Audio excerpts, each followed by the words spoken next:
The firelight flickered low as I sat across from Kale, the beta I'd been dating for nearly half a year. His hand brushed mine. Comforting, steady, everything I thought I wanted. The moonrise banquet buzzed around us in velvet shadows and raised goblets, the pack celebrating peace. And then the doors opened. Not gently. Not with ceremony. They were ripped open. Every sound in the great hall died as the man framed in the threshold stepped inside, tall, ruthless, eyes aglow with golden fire. Not just any man. Ronan Duskbane, the alpha we all believed lost to exile, rebellion, or death. But he was very much alive. And when his gaze found me cut straight through me, my lungs stopped working. I didn't need to be told who he was. I felt it in my bones. She's mine. 3 words, quiet and cold, but they split the room like a blade. I couldn't move. Couldn't think. Kale was already rising beside me, disbelief painting his face, betrayal tightening his jaw. But all I could feel was the pull. The ancient, unrelenting mate bond snapping into place like a curse and a promise. And I didn't know if I wanted to run or surrender. The mate bond felt like a chain made of heat and instinct, coiled tight around my ribs. Every time I inhaled, it was like he was still there, Ronan Duskbane, his scent tangled in my lungs, wild and cold like the forest after a storm. It hadn't left me since the moment he walked into the hall and claimed me with one word, mine. I didn't sleep that night. Not really. I just lay in my bed with Kale's last look seared into my thoughts, shocked, confused, hurt, and Ronan's gaze burning brighter still. Like he already knew I wouldn't say no. Like he never questioned what fate had written. The pack was whispering by dawn.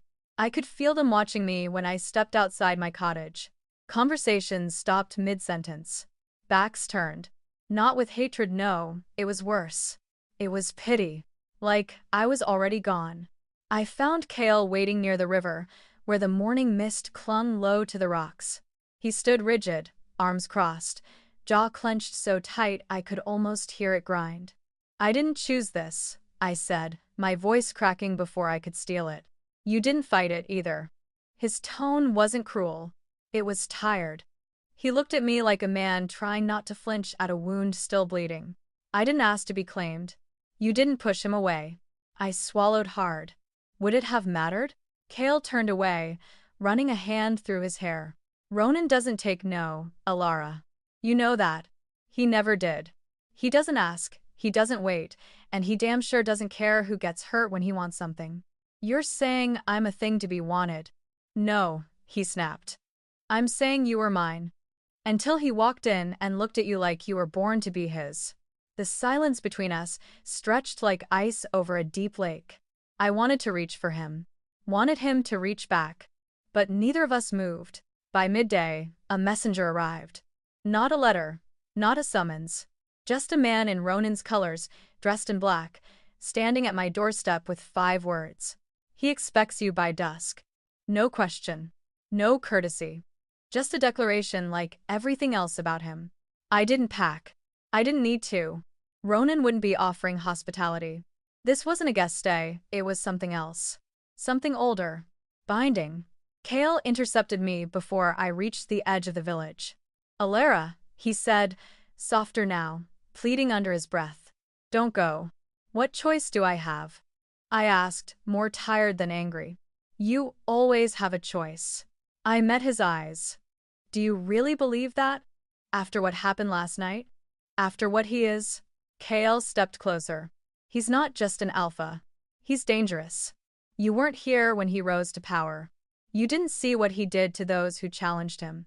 He burned half the Red Fang pack alive. He tore their alpha's throat out in front of their children. I've heard the stories, I said, even as a chill wrapped around my spine. They're not stories. His voice was grave. They're warnings. I looked at him and saw it then fear.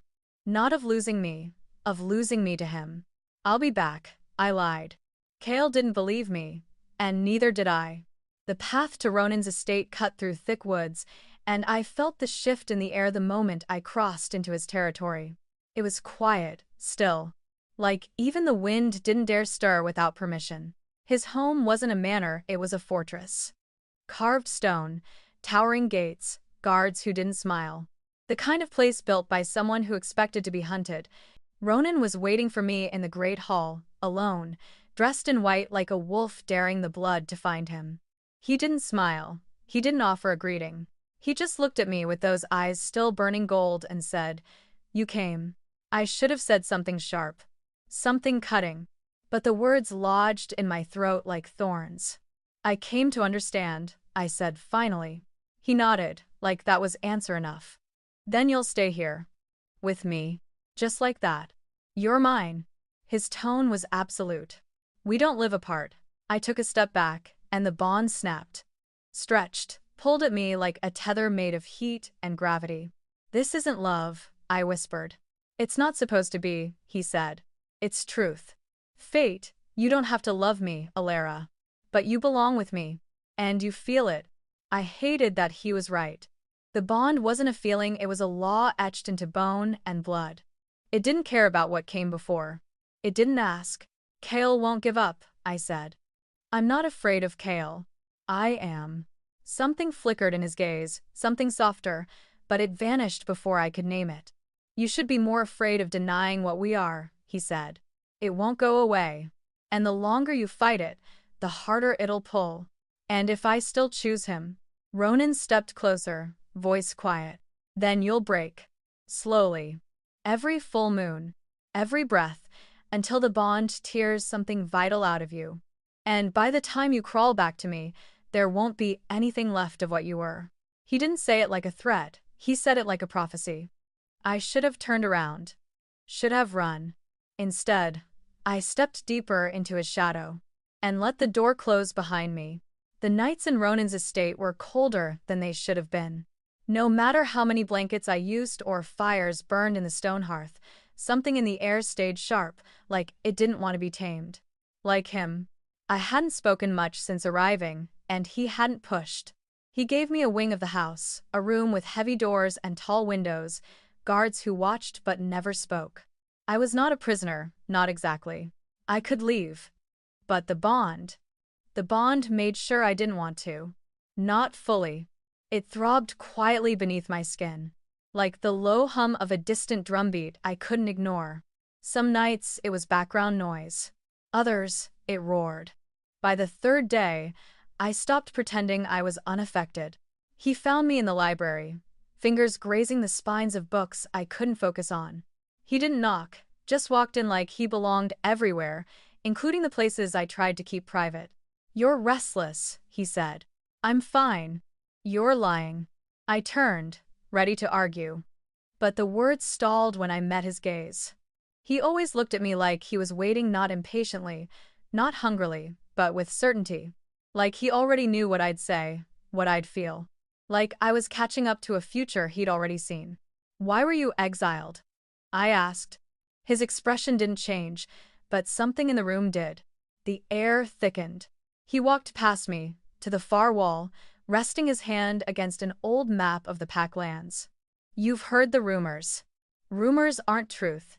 He looked over his shoulder. "Sometimes they're close. Tell me anyway." Ronan's fingers tapped the parchment lightly, his eyes tracing old borders. 7 years ago, I challenged the High Alpha of the Northern Coalition. He was corrupt. Feeding rival packs our secrets, bleeding our defenses, using our warriors to settle personal debts. And I killed him. My breath caught. "You killed a High Alpha?" "I exposed a traitor." His voice sharpened. "But I broke the law doing it. No trial. No circle vote. Just a challenge and blood. And they exiled you. They gave me a choice." He turned to face me fully. "Surrender my title and go quietly. Or stay and start a war." I left for the good of the pack. But make no mistake, I didn't lose. I believed him.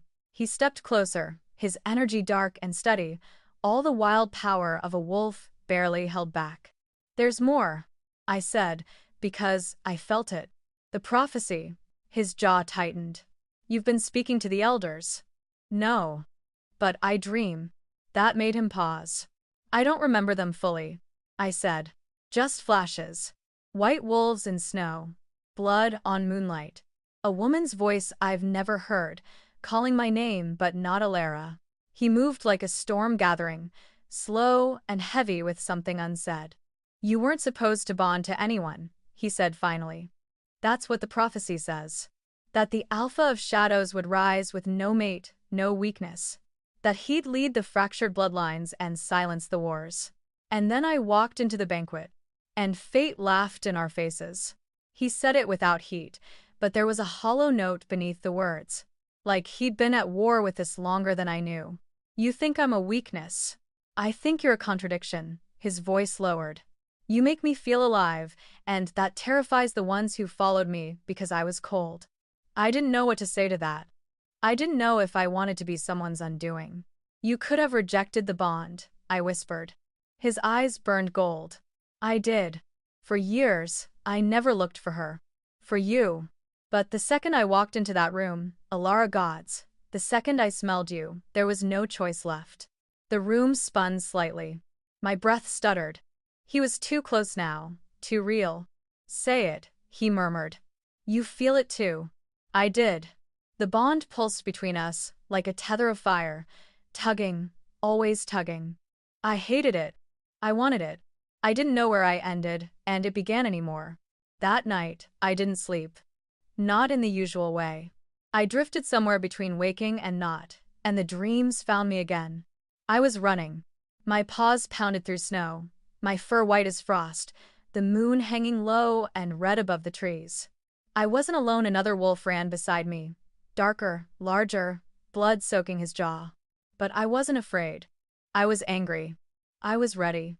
I saw a battlefield, not one of steel and sword, but of teeth and claw. I heard howls rise like thunder, and then her voice. That same one from before. Soft and terrifying. You've always known him. You've always found him. In every life, you burn, and he bleeds. I woke with sweat slicking my skin and the taste of blood in my mouth. The bond didn't just pull, it remembered. And so did I. When I rose, the mark of it bloomed at the base of my throat, faint, glowing silver, shaped like a crescent wrapped in thorns. Claimed. And this time, I didn't flinch from it.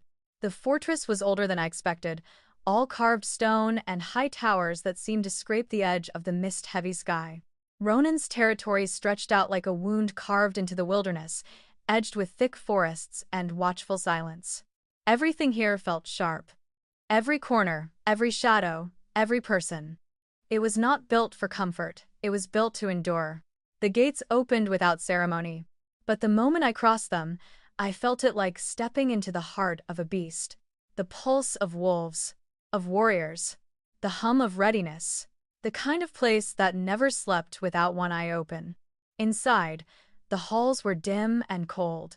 Fire burned low in iron sconces, casting flickering gold over stone walls lined with ancient weapons and fur-draped banners. I didn't know the symbols yet, but I knew they were soaked in history and blood. Ronan led the way in silence. He didn't explain where we were going. He didn't ask how I was adjusting. Maybe he didn't need to. Maybe he felt the tight line of my spine and heard every stuttering breath through the bond. We stopped outside a massive oak door, reinforced with iron and claw marks too deep to be decorative. Ronan pushed it open with one hand. "They're waiting," he said. I didn't ask who. The room was wide and hollow, like a war council chamber. Around a circular table sat 5 men and 2 women, all of them watching me the moment I stepped inside. They weren't like Kale's pack, disciplined, quiet, polite. No. These wolves were forged in something harder. Their gazes were sharp, assessing, but not cruel. Just alert. Always alert. "This is Alara," Ronan said simply. One of the women leaned back in her chair, black braids coiled over her shoulder like a whip. "The mate," she said with a faint smirk. No one challenged it. No one asked if I'd accepted him. The bond was enough. They felt it. Another man, broad-shouldered with a scar that split his lip, gave a nod. "You'll need a blade." "I'm a healer," I replied without thinking. A quiet beat. Ronan's voice cut through. "She'll learn both. I don't need to fight to be of use." "You're mine," he said, not unkindly, but without room for debate. And this world doesn't care what you used to be. Here, you survive. I save people, Ronan. And I protect them, he said, stepping closer. You think those are different things? I didn't answer. He turned to the others. Show her around. She needs to understand this place if she's going to live in it. They all stood at once. Not military precision, just instinctive obedience. It was strange to witness that kind of loyalty without fear. I was still absorbing it when a small voice behind me broke the tension. She doesn't smell mean. I turned. There, peeking from behind the carved leg of a chair, was a girl no older than 7, maybe 8. Long, tangled hair. Bare feet, wild blue eyes that didn't belong to any human child I'd ever met. Luna, the braided woman said gently. You're supposed to be with Kor. He snores, the girl replied, stepping out from hiding. She walked right up to me and tilted her head. Are you really gonna stay here? I think so, I said slowly. She looked at Ronan, then back at me. Good. He doesn't smile, but I think he wants to when he sees you. A cough behind me. One of the warriors trying very hard not to laugh. Ronan sighed. Luna. She can stay in the East Wing, Luna interrupted, ignoring him entirely. It's warmer, and the ghosts there are nice. I blinked. Ghosts? They don't talk much, she added with a shrug. But they watch. Ronan gave her a look that clearly said enough, but she just giggled and vanished back into the corridor. I began. She was orphaned during the Red Fang uprising, the braided woman said. We've all raised her. But Ronan took her in personally. I glanced at him. Why her? He didn't meet my eyes. Because someone had to. That night, I wandered the halls alone. My room overlooked the back of the fortress, rolling hills turned graveyard, stones marked with names and runes I couldn't read. Wolves died here. Families ended. The scent of war clung to the stone. It was hard to breathe through it. A knock on my door broke the silence. I opened it to find one of the guards, a younger wolf, with nervous eyes holding out a tray of bandages, herbs, and glass vials. Ronan said to bring you these. Said you'd need your tools. I took them carefully, fingers brushing the leather-wrapped kit I hadn't touched since arriving. I don't think this place wants to be healed, I said softly. The guard hesitated. Then maybe it needs it more than anywhere. He left before I could answer. I spent the rest of the night unpacking. Not just the kit, but my walls. My doubt. My stubborn, crumbling resistance. The healer in me screamed at the brutality of this place. But the wolf? The wolf in me was beginning to wake up. The scrolls were brittle with age. Tucked in the farthest corner of the fortress library, behind rows of hunting logs and battle maps. I found them by accident, or maybe not. Maybe something had been guiding me all along. The moment my fingers brushed the faded silver sigils stamped into the leather binding, something inside me twisted. Not pain, not fear. Recognition. The symbol was a crescent moon wrapped in thorns. I carried the scroll to the window and unrolled it with slow, reverent hands. The text was old high tongue, but enough of it bled into the common dialect for me to make sense of it. My heart beat faster with every line I read. The white moon shall rise once in an age, born of the bloodline silenced by shame. She will heal what war has broken, but only if she chooses the shadow before the dawn. Only if she bleeds. My name wasn't written there. But somehow, it was about me. I was not just a healer. I was descended from the White Moon line, a family thought extinct, whose women were once seers, warriors, bridges between worlds. They didn't just heal wounds. They channeled power, spirit, blood memory. My mother had told me nothing. A door opened behind me. I thought I'd find you here, Ronan said, voice quiet. I didn't turn. You knew. I suspected. For how long? He stepped closer. Since the night of the moonrise. When I claimed you, and the bond didn't just settle, it awakened. I've never felt anything like it. I turned to face him, scroll clutched in my hands. You were never going to tell me. I was waiting for you to find it on your own. You needed to choose it. Choose what? He looked at me like it was obvious. Your power. I wanted to scream. To throw the scroll across the room and demand normalcy. But deep down, I'd always felt it. That strange sense of otherness. The dreams. The way my hands knew how to close wounds without instruction. The way I could feel pain that wasn't mine. What happens now? I asked. Ronan studied me. Now you stop running from what you are. He left without another word. I didn't follow. The next day, I stood in the war garden, herbs clutched in my fingers, watching the youngest of Ronan's soldiers limp past me with fresh bruises and reopened scars. I wanted to help them, I always did. But this time, something held me back. Healing used to be enough. Now, I wasn't sure. I felt Kale before I saw him. His presence was a familiar pull, warm, steady. A memory I hadn't let fade yet. When I turned, he was standing just outside the warding stones, hands open, shoulders tense. "Alara," he said. I crossed to him, stopping just short of the line that divided Ronan's land from the rest of the world. "You shouldn't be here," I said. "I came to take you home." His eyes searched my face, full of hope and something else refusal to accept what had changed. "This is my home now. Alara, know this place. He's not you. He's everything you swore to stand against. You said healing mattered. That peace mattered. It still does. Then come back with me." "I can't." "You won't," he corrected, bitterness creeping into his voice. "You think this bond is destiny, but it's not. It's a cage. I know you, Alara. You don't belong in cages." I took a breath and let it hurt. "You're right, I don't." My voice was steady now. "But I also don't belong pretending I'm something small. That all I'll ever be is the girl with the herbs and the careful hands. There's something in me, Kale. Something old. And I think it's been waiting." He shook his head. "You're letting him change you." "No," I said softly. "I'm finally letting myself be me." Kale's eyes darkened. "Then you're already lost." I watched him walk away. I didn't call him back. That night, the dreams returned. But they weren't dreams. They were memories. I stood on a battlefield under a white moon, blood on my hands, wolves at my back. A woman me, but not me, raised her arms and sang in a language I didn't know but understood with my bones. Energy pulsed out of her, lighting the sky, turning pain into fire, fire into healing. A line of warriors turned to stand behind her, including one with golden eyes and blood on his jaw. Ronan. Always Ronan. In every life, we found each other. And in every life, something tried to tear us apart.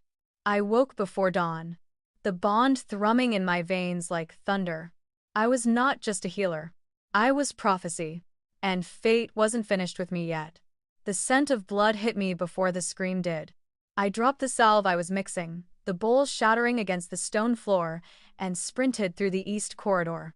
The bond twisted violently in my chest, pulling tight. Sharp Ronan. Something was wrong. Something was very wrong. Guards shouted. Footsteps echoed. The fortress, always brimming with tense silence, had erupted into chaos. I shoved past a warrior twice my size and burst into the war hall. Ronan was on one knee, blood blooming across his shoulder. His blade was in his hand, slick and red, and 3 bodies already lay motionless at his feet. A fourth, a man I recognized from his inner circle, lunged from behind a pillar with a short dagger curved like a fang. I didn't think, I moved. A blast of heat surged through my palm. Not fire, not light force. Energy born of panic and fury. It shot from me like a wave, slamming the attacker into the stone wall. He crumpled, unconscious or dead, I didn't know. I dropped beside Ronan, hands already glowing with a faint silver pulse of power. "Don't move," I whispered. He grunted. "You shouldn't be here. You're bleeding." "It's not fatal." I met his eyes, furious. Yet. My hands hovered over his wound. The slash was deep, angry, poisoned, maybe. Old steel, the kind that resisted supernatural healing. I pressed my palms against his skin and let the bond open, wide and wild. It wasn't just healing. It was drawing the infection out, threading my energy into the wound until it knit itself shut. Ronan didn't flinch. He never did. But his breathing hitched, just once, when our energy tangled. I felt it. He did too. When it was done, I sat back on my heels, hands shaking, heart pounding in my ears. The room was quiet now. Warriors stood at the edges, waiting, watching. Some looked shaken, others ashamed. Ronan rose slowly, blood staining the side of his tunic, but the wound itself gone. He looked at the body slumped near the pillar and turned to his second in command. Lock down the fortress. No one enters. No one leaves. Find out why this happened and who else knew. The man nodded and moved, the others following like a pack scenting war. Ronan looked at me. You saved my life. You were nearly killed by someone inside your own circle. I've been nearly killed by worse. That's not the point. No, he said quietly. The point is, you shouldn't have had to risk yourself. I'm not worth that. I stood, anger rising again, fast and hot. Don't say that. Don't dare say that. His jaw tensed. You don't understand, Alara. Then explain it to me. He was silent for a long moment. The fire cracked in the hearth. Wind whispered against the shutters. I never wanted a mate, he said finally. My stomach twisted. He didn't stop. The prophecy said I would rise alone. That I would survive by staying separate, cold, detached. Everything in my life taught me to make peace with that. I didn't want fate to change its mind. I didn't want you to walk into that banquet and set fire to everything I'd accepted. I swallowed hard. So, I'm just a complication? He stepped closer. You're the first thing that's ever made me question the path I was on. The words weren't tender, they weren't romantic. But they were true. I'm not here to make your life easier, I said. I know. I won't be quiet or soft or small. I wouldn't want you to be. I don't follow orders, Ronan. I fight for what I believe in. His hand lifted, not to touch, just to be near. I know. The bond pulsed between us brighter now. Warmer. Not just instinct. Something else. A choice forming beneath the pull. A connection not built on fate, but moments. Survival. Trust earned in blood. Then why didn't you stop me? I asked, softer now. Why didn't you push me away? His eyes met mine, steady. Because the second I looked at you, I knew the prophecy was wrong. Or incomplete. I didn't speak. I couldn't. I'm not meant to rise alone, he said. I'm meant to rise with you. That night, the fortress held its breath. And I didn't run. Kale waited for me at the border. I felt him before I saw him, familiar, steady, and laced with a pain I tried not to name. The bond with Ronan pulled me like a tide, but Kale's presence was still a current under my skin, dragging memories behind it. The first time he kissed me. The way he always steadied my hands after a hard healing. The way he believed in the gentler parts of me. He stood beneath the old moonstone arch, arms crossed, eyes hard. You've changed, he said. I didn't argue. He wasn't wrong. His gaze dropped to the faint silver mark at my throat, glowing softly in the twilight. He flinched like he'd been struck.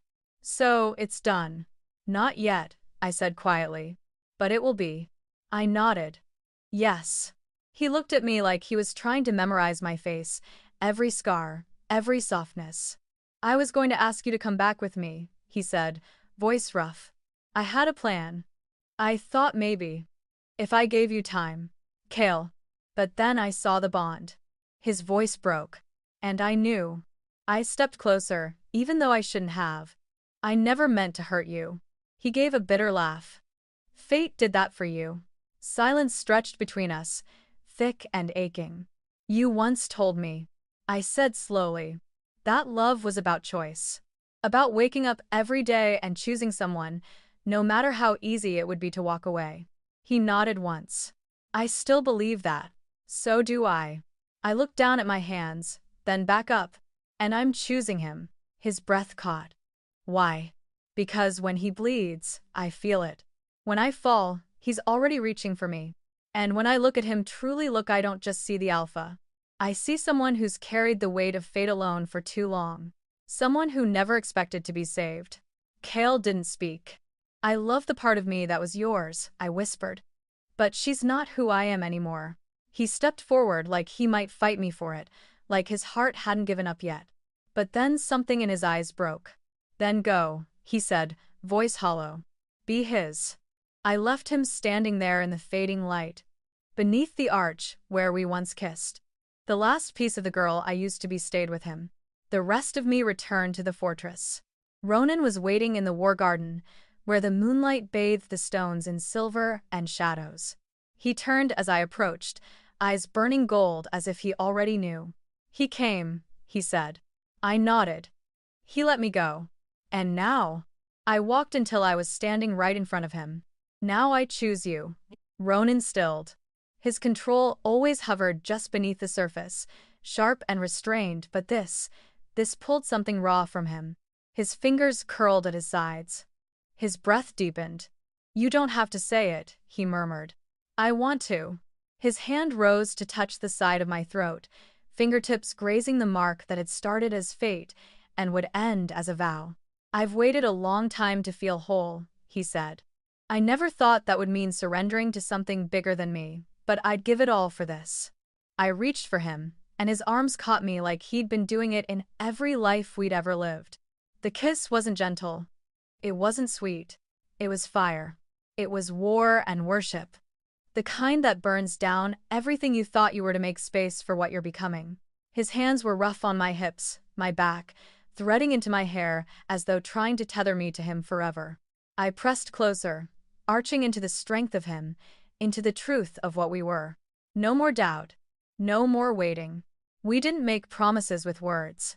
We made them with mouths, with skin, with the sound of his name gasped against my throat, and mine whispered like prayer in his ear.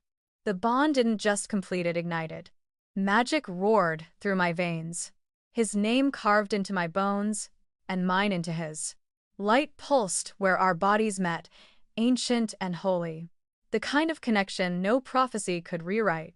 When it was over, we lay in the ruins of everything we used to fear, breathing each other in like absolution. He touched my face, awe softening every edge. "You chose me." I smiled, lips brushing his. "No, Ronan, I claimed you." The first howl came at dawn. It didn't rise like a warning, it tore through the air, raw and guttural, carried on wind that smelled of iron and smoke. I was already halfway dressed when the second howl followed, then a chorus, not ours. Them? Ronan was gone when I reached our bed. He'd already sensed it, already moved. I ran to the northern wall, boots slapping stone, heart hammering out a rhythm too fast to calm. The sky was low and gray, and just beyond the ridge, figures moved in the mist, wolves, armored, fast. The Crimson Maw. We'd heard rumors they were gathering again, licking old wounds and plotting revenge after Ronan's rise. I hadn't believed they'd be foolish enough to strike now. But they had. And they came to kill. By the time I reached the training yard, the warriors were assembled, blades gleaming, eyes bright with the fire of the coming fight. Luna stood beside the braided woman Mira, clutching a dagger too big for her hands but refusing to be sent inside. "Protect her," I told Mira. "She's not ready." "She will be," Mira said, then added, with something close to respect, "You are." Ronan stood at the center of the yard, issuing orders, calm as stone in the storm. When he saw me, something passed between us: heat, worry, command. But there was no time to speak. No time for doubt. "They've split into two flanks," one of the scouts said. "They'll try to breach from the south and west. Then they'll bleed from both," Ronan replied. "I'll take the west," I said. He hesitated. "I'm not asking permission." Ronan's mouth twitched, something like pride behind his usual restraint. He nodded once. "Take Dren and Kor. If they get past the first line, don't hold back." "I won't." We moved. The forest at the western edge was thick with fog and memory. I could still hear Kale's voice echoing in the back of my mind, telling me this wasn't my world. But as I crouched behind the ridge, watching the enemy move, I felt none of that doubt. This was my world now. When the first crimson wolf lunged from the trees, I met him head-on, blade slicing clean through his shoulder. He shifted midair, turning man again just in time to curse me. I didn't stop to listen. I was already turning, already moving, already leading. The The pack followed my voice without question. Hold the line. Heal that shoulder. Now. Shift and flank left move. I fought like fire, healed like wind. My hands were soaked in blood, mine, theirs, everyone's. I stitched wounds mid-battle, poured raw energy into collapsed lungs, and when I couldn't save them, I made sure they didn't die alone. Ronan found me near dusk. His jaw was bruised, his tunic slashed and stained, but his eyes were still burning. You held them. We bled them. His gaze swept the field, to where our warriors stood breathing hard, not broken, not defeated. And then it landed on me. You led them. I didn't answer. I didn't need to. He reached for my wrist, pulled my hand to his chest where his heart beat, strong and sure. I was meant to rule alone, he said. But fate had other plans. I looked around at what we had built. Not just a fortress. A force. Not fate, I whispered. Me. That night, as we buried the dead and lit fires for the fallen, the howls that rose were not of mourning. They were of war. Of victory. Of power. And mine was the loudest of them all. The vision came the night after the battle, when the fires still smoldered and the air still carried the taste of ash. I wasn't asleep, not fully, but the world around me blurred and bent, and I fell into something older than memory. I stood in a clearing of white stone and moonlight, barefoot on warm earth.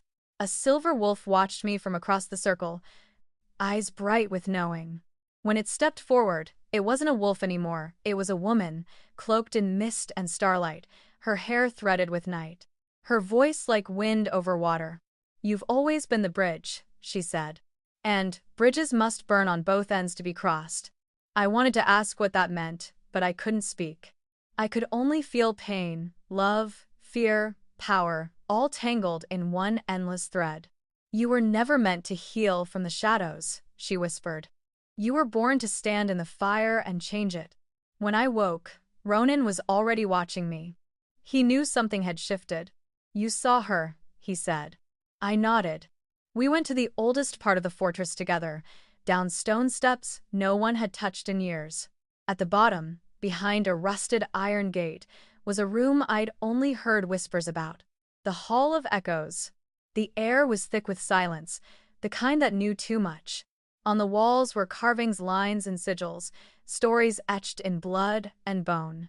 Ronan lit the torches, and as the flames climbed, the symbols came to life. I stepped closer to the central panel. A woman stood between two wolves, one dark as night, the other pale as snow. Her hands were outstretched, each palm marked with a crescent moon. She doesn't just unite the bloodlines, I said slowly. She chooses. Ronan's voice was low. You're not just part of the prophecy. Alara. You are the prophecy. I reached out, fingers brushing the carved moon. A hum answered me, deep in the stone. Deep in me, the bond flared. Not just to Ronan, but to something bigger.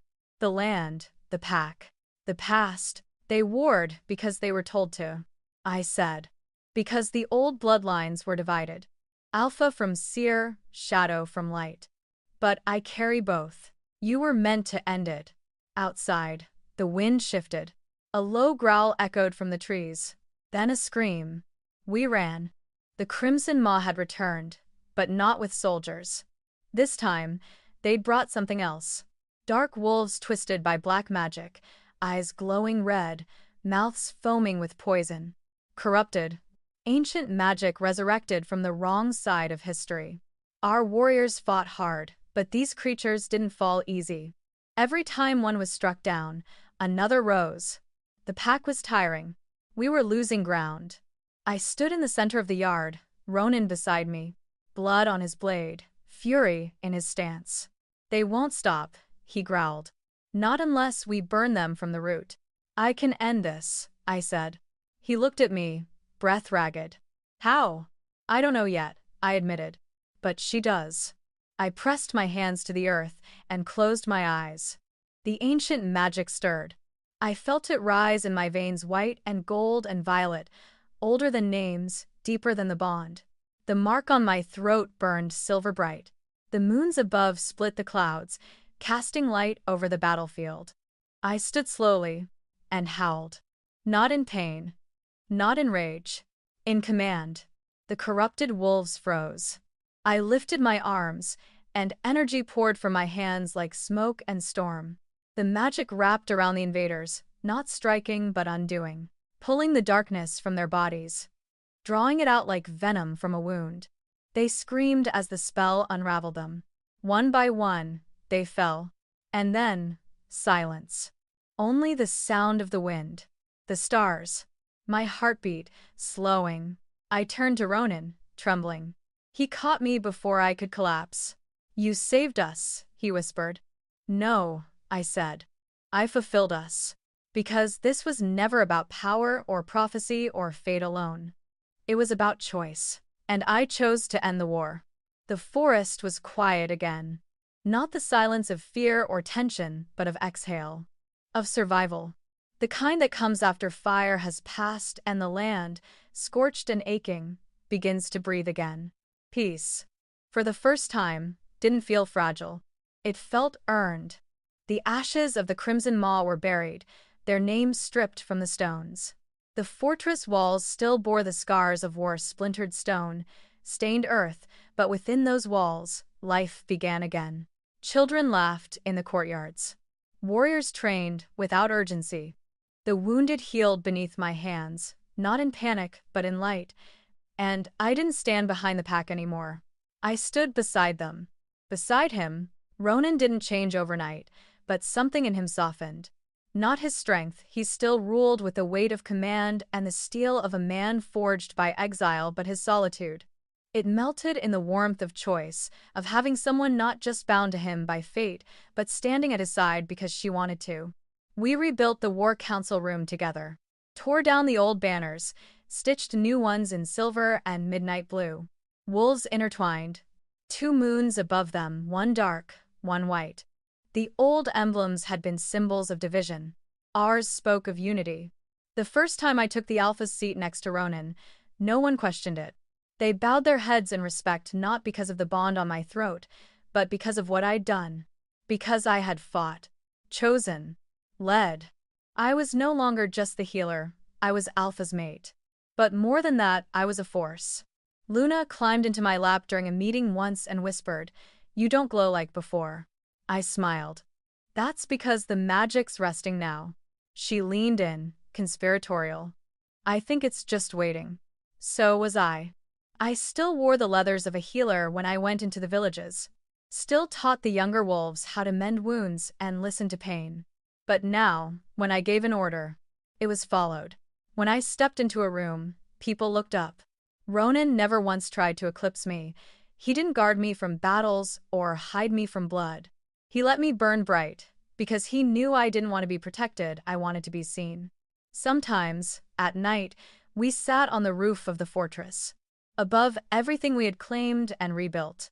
He would light a single candle between us and say nothing, just listen to the quiet. I used to fear the silence. Now it held peace. "You know," he murmured one evening, when I returned to the pack. "I thought I'd have to rule through fear again. Alone. And now?" I asked. He looked at me like I was the only thing that ever made sense. "Now I understand the kind of strength that comes from being chosen." I touched his hand. "Fate may have bound us. But we made it real." He nodded. "And we'll keep choosing. Every damn day." And we did. Not as Alpha and his shadow, but as partners. As equals. As fire and moonlight, ruling together not because destiny demanded it, but because we decided it was ours.